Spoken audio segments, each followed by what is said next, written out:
12 तारीख को जो हमारे समाज की राजपूत सर्व समाज की जो रैली थी, उस रैली में पूरे दिन शांतिपूर्ण सारी वार्ता चल रही थी। परंतु ये सारा जो घटनाक्रम हुआ, इसके अंदर सीधी राजस्थान सरकार व राजस्थान सरकार का प्रशासन जिम्मेवार है। जब जनता सुबह से लेकर शाम तक शांतिपूर्ण बैठी थी और ये सरकार से मांग की जा रही थी बार बार कि जो हमारी मांगे हैं, उसमें मुख्य तौर थी कि जो सीबीआई की मांग है वो शीघ्र स्वीकार करें। परंतु सरकार से ये झूठे आश्वासन मिलते रहे का आपकी सारी मांगे मान ली जाएगी, आप वार्ता के लिए आए।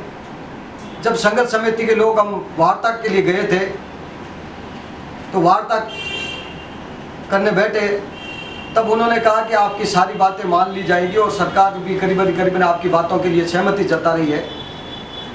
आप इनका दाह संस्कार का कब करेंगे और तय करके बताएं। तो ये हमने कहा कि भाई इनके परिवार वालों से बात करना है। परिवार वालों से बात हो गई थी, परिवार वालों ने इनको लिख के दे दिया था कि रविवार के दिन ये इनका दाह संस्कार कर देंगे।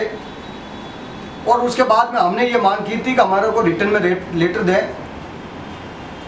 ये सारी सरकार के जानबूझकर इस आंदोलन को फेल करने की जो रणनीति थी और जनता ने अपना धैर्य खो दिया था और जनता ने ये सरकार के ऊपर जो थोड़ा बहुत भरोसा था वो पूरा खो चुकी थी और उन्होंने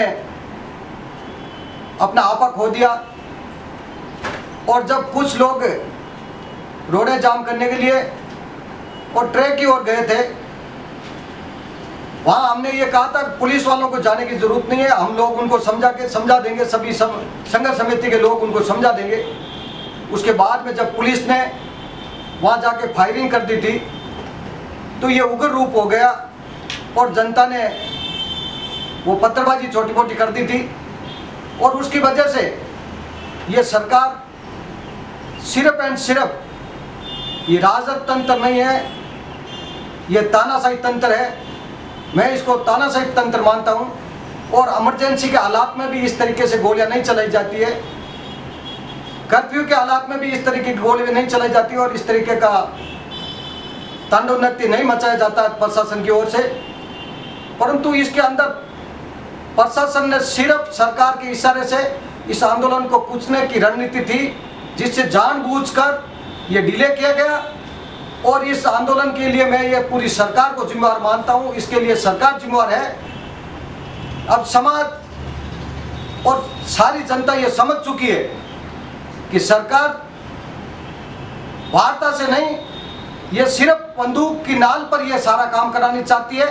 पहले तो एक की हत्या कर दी और दूसरी लाशें और बिछा दी सरकार ने, और पता नहीं ये क्या चाहते थे। और उसके बाद में जो आनंदपाल सिंह का दाह संस्कार किया गया था, उसके परिवार को बंधक बनाकर, जबरदस्ती उनको बंधक बनाकर इनका दाह संस्कार किया गया। मेरा ये कहना है कि इसके अंदर सरकार की लेस मात्र भी इच्छा शक्ति नहीं थी इस आंदोलन को समाप्त करने की। ये सिर्फ इनके सरकार यही चाह रही थी कि ये आंदोलन समाप्त हो जाए और इनको गुमराह करके कैसे ही करके इस आंदोलन को समाप्त कर दें। वो उनकी नीयत नहीं थी, उनकी नीयत साफ नहीं थी वार्ता के लिए, वो सिर्फ हमारे को गुमराह करने के लिए लगे हुए थे। क्या सरकार की तरफ से कोई व्यक्ति, कोई नेता, कोई प्रतिनिधि आपसे वार्ता करने के लिए तैयार हो समाज से? सबसे बड़ी तो दुर्भाग्य की बात यह है कि सरकार खुद वार्ता करने के लिए भी तैयार भी नहीं थी। और जिस दिन बाद में ये तय हुआ था, पहले तो अधिकारी लेवल तक वार्ता हुई थी, उसके बाद में जब सरकार ने कमेटी बनाई और जिसके अंदर गृह मंत्री जी थे, राजेंद्र जी राठौड़ थे और इनके अध्यक्ष थे परनामी साहब, तब उसके बाद में जब समाज के लोग वार्ता के लिए गए थे तो वार्ता के अंदर गृह मंत्री जी खुद अपने आप को बीमार समझ करके गायब हो गए और दूसरे नेताओं को आगे भेज दिया। और वो जानबूझकर, मेरा ये मानना है कि वो सारे इस आंदोलन को कमज़ोर करने के, आंदोलन को फेल करने का ये षड्यंत्र था सरकार का।